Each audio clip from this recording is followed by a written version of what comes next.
So far, we've looked into how the Python syntax is used for variables, expressions, and defining and using functions.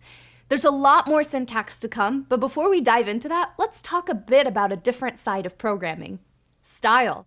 On the whole, having good or bad style when you write code doesn't make much difference between a script succeeding or crashing, but it can make a big difference for the people who use it and contribute to it. Poor programming style can make life difficult for the IT specialists or system administrators who have to read the script after it's written, or make changes to it so it works with a new system. Bad style can even give the script's author a headache if it's been a while since they've wrote it. Imagine having to rewrite your own code because it's too messy to understand. Yikes! On the flip side, good style can make a script look almost like natural human language.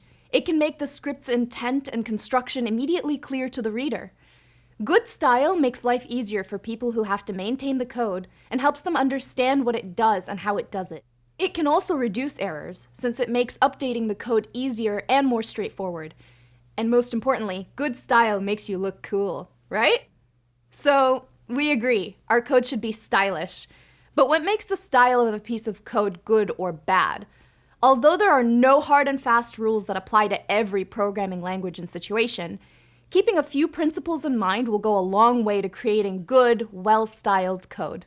First off, you want your code to be as self-documenting as possible. Self-documenting code is written in a way that's readable and doesn't conceal its intent.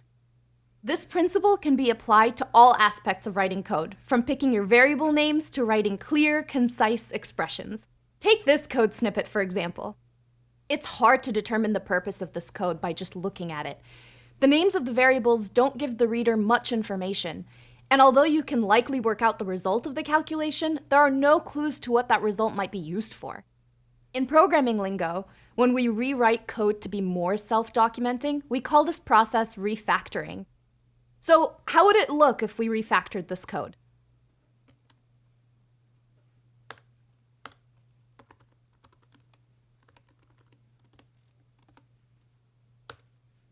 With this refactored code, the intent should now be more clear.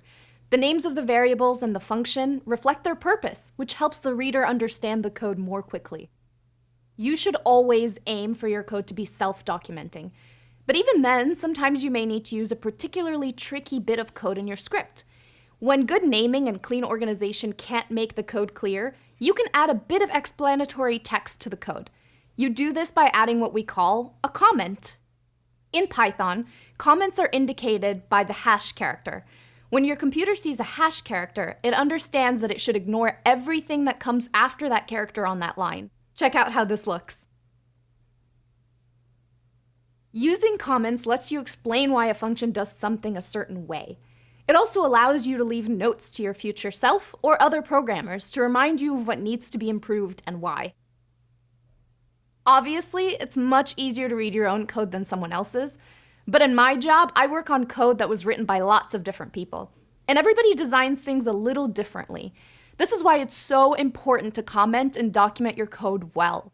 More often than not, your code will eventually be used by someone other than you. So be a good neighbor. Use a style guide to structure your code in a way that's readable by others, or by you in 6 months when you've forgotten why you wrote that code in the first place. In upcoming exercises in this course, we'll use comments to let you know what you need to do with the code, and you can always write as many extra comments as you need. Coming up, a quiz to consolidate your newly acquired knowledge about functions. Don't worry, you've got this.